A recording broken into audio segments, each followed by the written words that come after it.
What if the very first thing you do every single morning, before you've spoken a single word to another living soul, is quietly teaching your dog that you aren't someone they can rely on? Not in any obvious, dramatic way, not in a way that announces itself with a bark or a growl or a clear moment of rupture, but in the slow, invisible, almost imperceptible way that one day, without any warning, becomes your dog flinching the moment you reach toward them, or stops coming when you call their name across the yard, or starts settling just a few inches too far away, close enough to seem fine, far enough that your hand can never quite reach. That is exactly what we are digging into today. And if your life includes a dog, if there is a dog sleeping on your floor right now, or waiting by the door, or curled up somewhere nearby, you need to hear everything we are about to say before it goes one day further. Welcome to Canine Mind.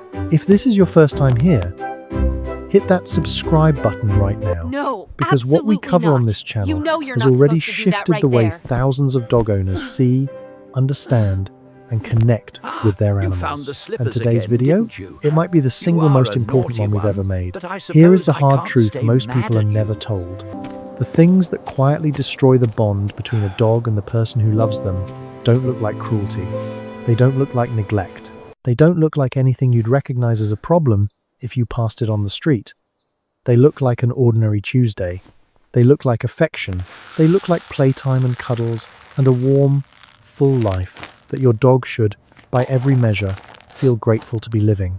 And that is precisely what makes these habits so dangerous, because you are never going to fix something you don't even know is broken. Today we are walking through 6 specific habits. 6 things that are eroding your dog's trust in you right now, in ways you've probably never considered. Some of them you are almost certainly doing as we speak. At least one of them is happening multiple times a day, completely beneath your awareness. And by the time we reach number 6, you are going to understand why your dog has already been trying to tell you about it every single day and why you've been missing it. Here's a scene you've probably lived 100 times. You come home after a long, draining day. Your dog is stretched out on the couch, halfway asleep, completely at ease. And because you love them genuinely, deeply love them, you walk straight over, drop down beside them, and wrap your arms around them in a full hug. They stiffen, just slightly. Maybe they lick their lips once. Maybe their eyes drift sideways, away from your face. But they stay. They don't pull away. They let it happen. And so you think, everything's fine. They're okay with it. They were not okay with it. Here is something that most dog owners spend their entire lives not knowing. Dogs did not evolve as animals that embrace one another. Hugging is not a behavior that exists in the natural canine world. In fact, among dogs, the act of placing a limb, a paw, or body weight over another dog carries a very specific social meaning. It signals dominance, pressure, and control. So when your arms wrap around your dog's body, their brain is not translating that gesture into the word love. It is translating it into the word constraint. It is reading pressure. It is reading trapped. A landmark study that analyzed more than 250 photographs of people hugging their dogs found that in the majority of those images, the dogs were displaying at least one clearly visible stress signal. Ears pinned back, whale eye that wide. Unsettled look where you can see the white on the sides of their eyes. A lowered head. Repeated lip licking. A yawn that had nothing to do with being tired. These dogs were communicating discomfort as plainly as they knew how, and the people holding them had absolutely no idea. And this is not a minor thing. This is not something you can file away as a fun fact and move on from. Because every single time your dog sends out a signal that says, "I'm uncomfortable with this," and what comes back to them is more of the same thing, your brain is not registering the signal, nothing changes. They learn a lesson. They learn that what they communicate doesn't matter. They learn that you are not listening. And a dog that stops believing their signals carry any weight is a dog that, eventually, stops issuing warnings before they react. That is a road you do not want to walk down together. This is not about withholding affection. It's about learning to read the invitation. A dog that nudges the back of your hand upward. A dog that leans their full body weight into your leg. A dog that rolls over and exposes their side. A dog that crosses the room specifically to press themselves against you. That dog is asking. That dog is opening a door. Step through it in that moment. and the affection you give lands completely differently. It doesn't just feel good, it actually builds something lasting between you. How many times have you snapped a sharp no across the room, pushed your dog's nose toward the mess they made on the floor, grabbed the spray bottle and aimed it at them when they jumped on the counter or barked at the window? It felt like communication. It felt purposeful and clear, like you were sending a message they would understand and remember. You were teaching them something, just not what you intended. Dogs learn through association. This is one of the most foundational principles of canine behavior science. When something unpleasant happens in connection with a specific behavior, dogs don't always draw a clean line between the discomfort and the action that triggered it. Instead, they associate that discomfort with whatever was most present in the moment. And more often than not, the most present thing in that moment is you. In 2019, researchers at the University of Porto published a study in PLOS1 examining the long-term effects of aversive, punishment-based training methods on dogs. What they found was significant and, for many people, deeply uncomfortable to confront. Dogs that were trained using punishment showed measurably elevated cortisol, the body's primary stress hormone. They displayed more stress-related behaviors during training sessions. And perhaps most telling of all, they developed a more pessimistic cognitive bias over time. In plain language, those dogs were more anxious, less hopeful, and less trusting of the human beings they lived alongside every single day. And here is the part that tends to stay with people long after they first encounter it. It isn't the big, dramatic moments of punishment that do the deepest damage. It's the small ones. The persistent edge in your voice every time they pull ahead on the leash. The steady stream of verbal corrections that fills every training session. The low, chronic hum of frustration they absorb from your body language and tone day after day, week after week. If your dog seems to shut down when you start training, if they look like they're moving carefully around you, trying not to trigger something they can't predict, if they execute every command correctly but with nothing behind their eyes, no spark, no enthusiasm, no sense of engagement, that is a dog who has learned that making mistakes around you is something to be afraid of.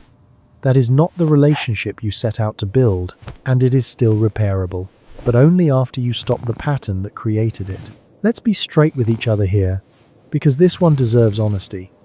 A 10-minute loop around the block is not exercise for most dogs. It doesn't come close. For the majority of breeds, that constitutes the warm-up before the warm-up. And when a dog's genuine physical and mental needs aren't being consistently met, what emerges? The chewing, the barking, the restlessness, the chaos gets labeled as behavioral problems.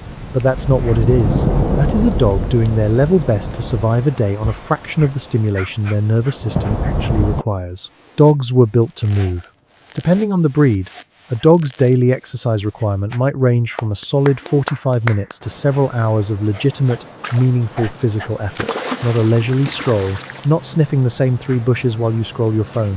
Actual movement that elevates the heart rate, engages the muscles, and gives the brain something genuine to process and respond to. When that doesn't happen with any consistency, the nervous system stays wound tight. The stress hormones that were supposed to be burned off through movement don't go anywhere, they just stay in the body, building pressure until they find a way out.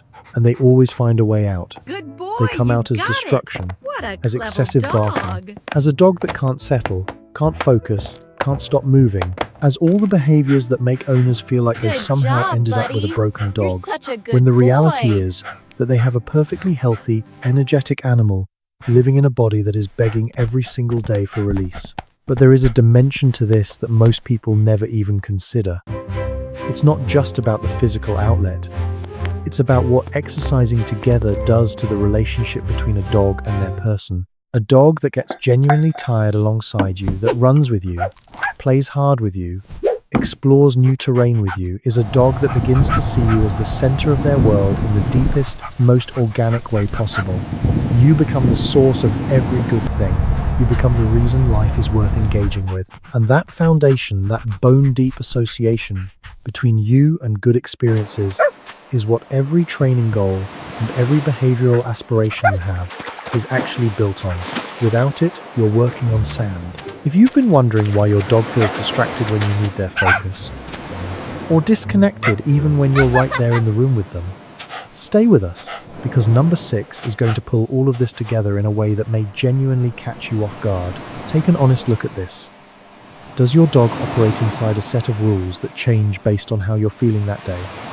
Maybe they're welcome on the couch Monday through Friday, but get pushed off on weekends. Maybe jumping up on you is fine when you're in sweatpants, but earns a correction when you're wearing something you care about.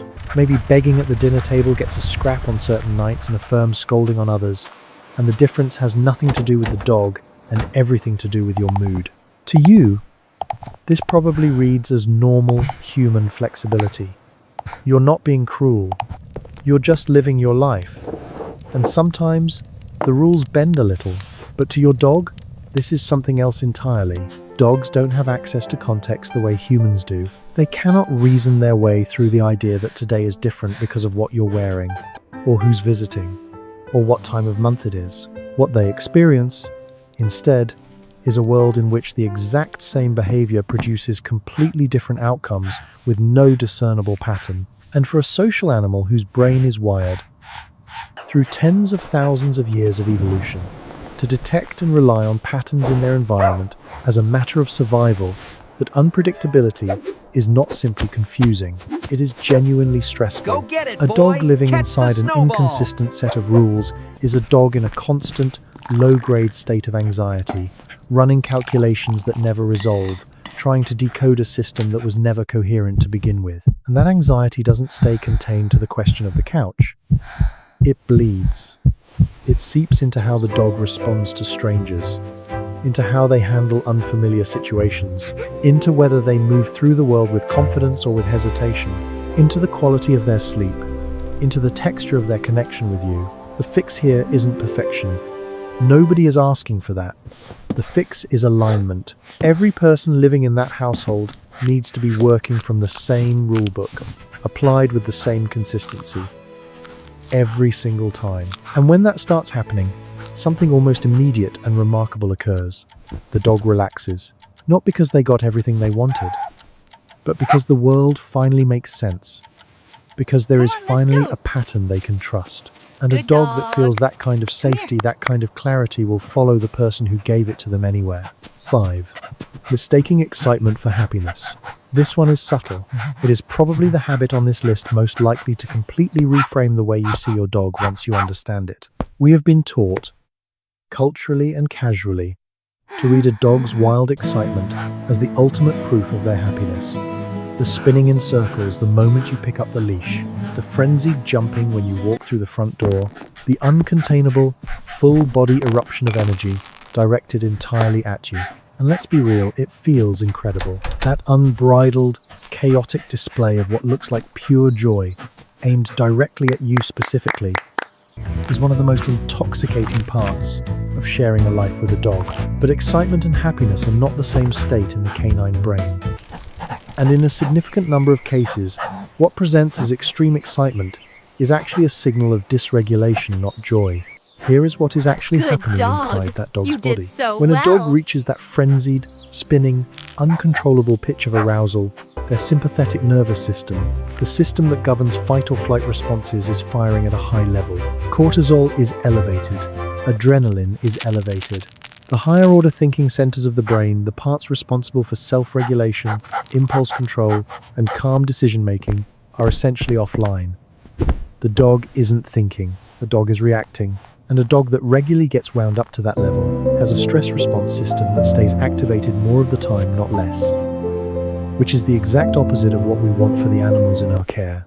Research published in Applied Animal Behavior Science has consistently demonstrated that dogs who live with chronically elevated arousal levels struggle more with impulse control.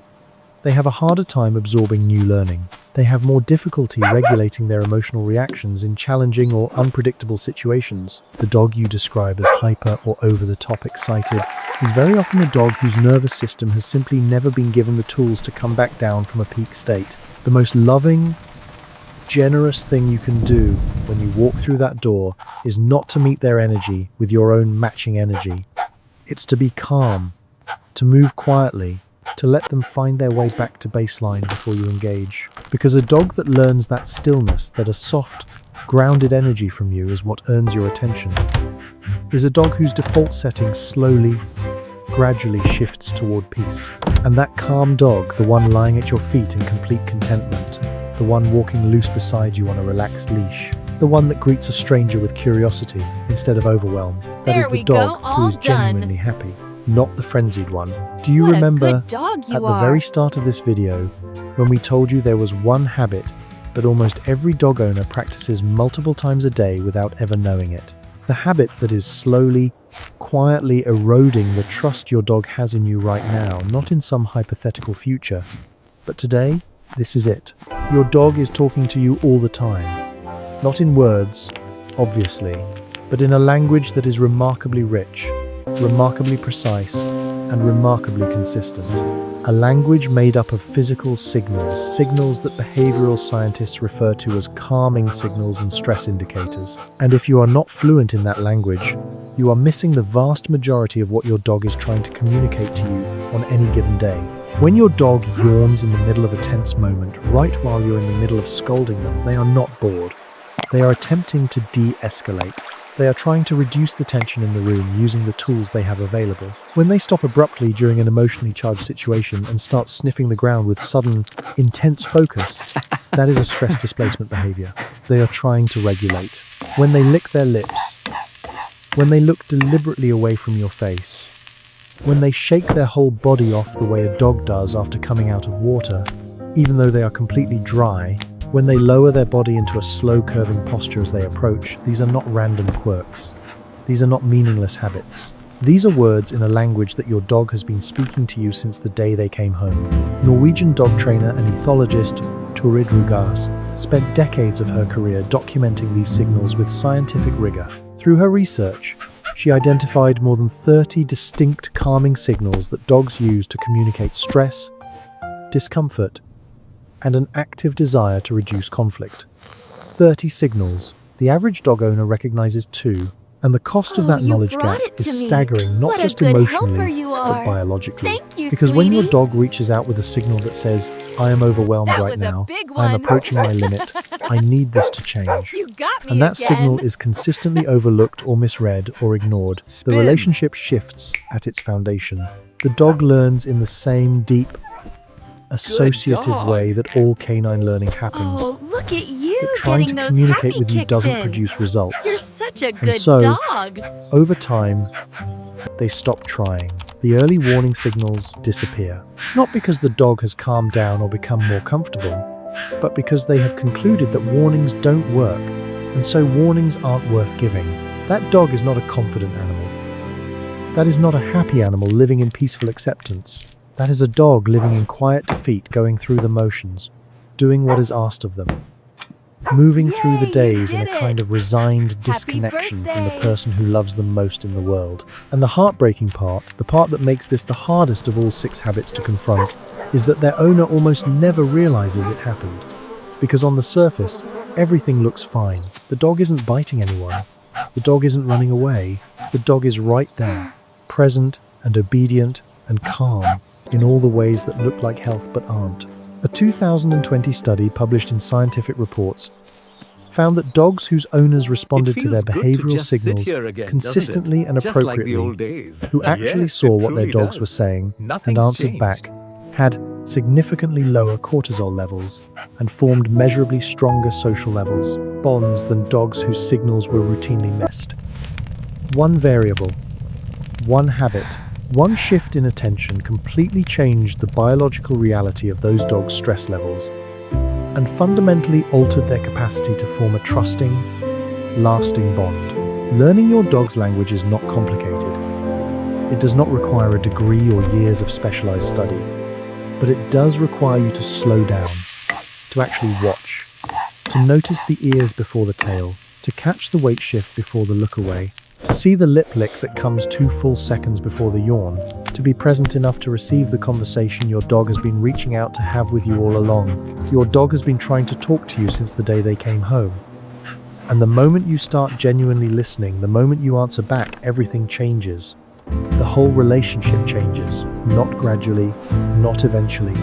You will feel it shift. The bond between a dog and a human being is one of the oldest, most extraordinary partnerships in the entire history of life on this planet. Tens of thousands of years of shared evolution have wired your dog at a neurological level to want to connect with you, to work alongside you, to trust you. Oh, That is not something you have to manufacture what a from good helper scratch. You are. It is already Thank there, you, sweetie. sitting in the biology you both share, waiting That to be was a honored, big one. but it is not indestructible. And it does You not got me sustain itself again. on its own. The 6 things we've walked through today, forcing physical contact when it isn't invited, relying on punishment during training, cutting corners on exercise, living with look at inconsistent you rules, getting those mistaking happy kicks dysregulation for delight, You're such and a missing good the signals dog. your dog sends 100 times a day. None of them feel harmful while you're doing them. None of them announce themselves as damage. But they compound, they layer, and over time, gradually and quietly, they shift the relationship from one your dog chose freely and enthusiastically into one they are simply enduring. You have the power to change that. Starting today, starting with the next moment your dog looks over at you, did and it. this time, Happy you actually look birthday. back. Really look. See what they're saying. If this video shifted something in the way you see your dog, do something with that. Share it with someone else whose life includes a dog. Drop a comment telling us which of the 6 habits landed closest to home for you.